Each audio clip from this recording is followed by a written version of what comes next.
Hi everyone. If you've been here before, welcome back to my channel. If you're new, then welcome for the first time, and I'm so happy that you can be here.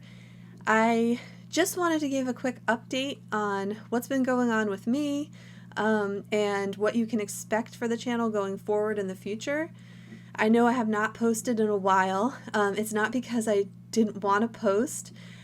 I got sick in March and had to take some time off, and I'm back. I'm very grateful to be back. I know that a lot of people have been having a really hard time this year. A lot of people have been sick. A lot of people have had family members who have been sick, and it's really affected us. And I have to say that I was sick for several months, and it really affected my family more than it affected me. It was really difficult for my kids and my husband, but now I am doing so much better. At this point, I basically have like asthma and some loss of sensation in my feet and a little affecting them negatively. And so I feel very grateful that that's all that I'm dealing with right now. But I also wanted to just talk about something, it's a little bit personal, but I just really wanted to share what was sort of going on with my family. So my youngest daughter is about to be 5 years old, and pretty much as soon as she was born, very close to right after she was born, my husband and I, we decided that, I felt like our family wasn't done. He agreed. And so we decided to just kind of let things take their course, and we didn't try to get pregnant, but we didn't prevent conception either. So I would say sometime last year, towards the end of last year, we thought about it and we realized, it's been about 4 years of just sort of waiting and seeing, and I was not pregnant, and we decided to just get checked out. We went to a fertility specialist just to get some tests done to see exactly what was going on, and we suspected that it had to do with me having PCOS. I had never actually been officially diagnosed with PCOS, but doctors had told me that it was likely that that's what was going on with me, and so we suspected that that was probably the issue, and we went in and did some tests with an RE, that's a fertility specialist, and all of the tests seemed good. My husband's fertility was good. I didn't have any sort of physical problem, like we thought maybe because I had had 3 previous C-sections that there might be some scar tissue that was preventing conception, and that wasn't the case. Everything looked good, and so really the only explanation was probably either bad luck or hormones being off from PCOS. And so the fertility specialist suggested that we try IUI and then eventually IVF if that didn't work. And my husband and I both agreed that that's just wasn't really the path we wanted to take at this stage.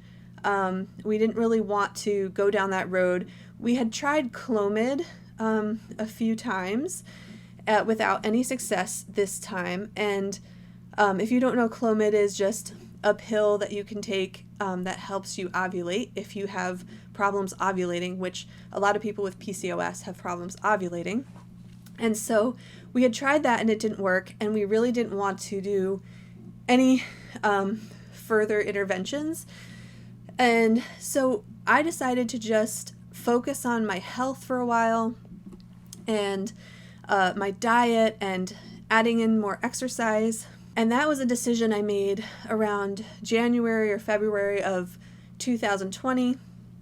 I decided that I would just focus on my own health and see if that changed things. And then, as you know, around March of 2020, I got very ill. And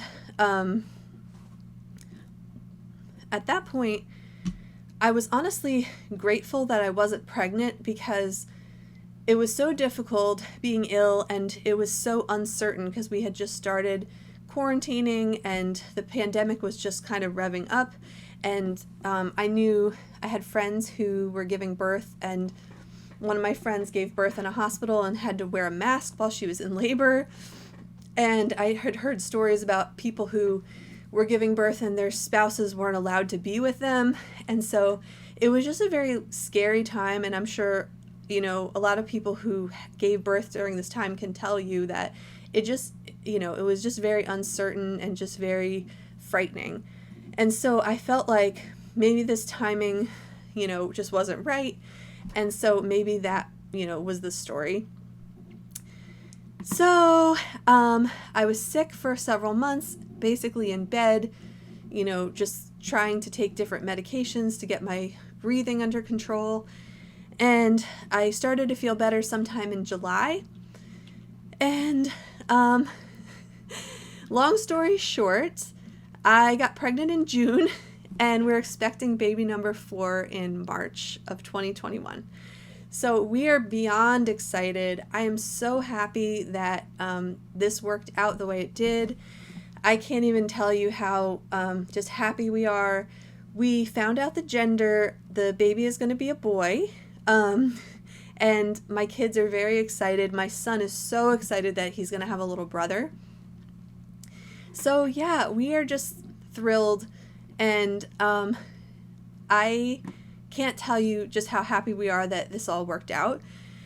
But here comes the honesty part of the video.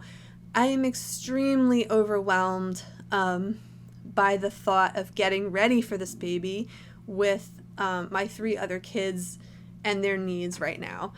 Right now, my youngest child is in special needs preschool, and that has been amazing, and they've managed to open back up shortly after. They closed down for a few weeks, but they managed to get back up and running with safety protocols in place so she can go to preschool.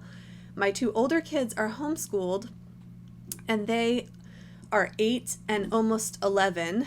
And if you know anything about those ages, homeschooling those ages requires quite a bit of my attention. I can't just give them work to do and expect them to sit and do it. They need a lot of input from me. So they need a lot of attention. And we have a lot to do to get ready for this baby with our house. We have to make room. And so I've just been kind of a little bit shell-shocked with the weight of getting ready for this baby. And I think that that's why I've felt, just really overwhelmed. The other issue is that with all of my pregnancies, I experienced something called hyperemesis, or some people say hyperemesis.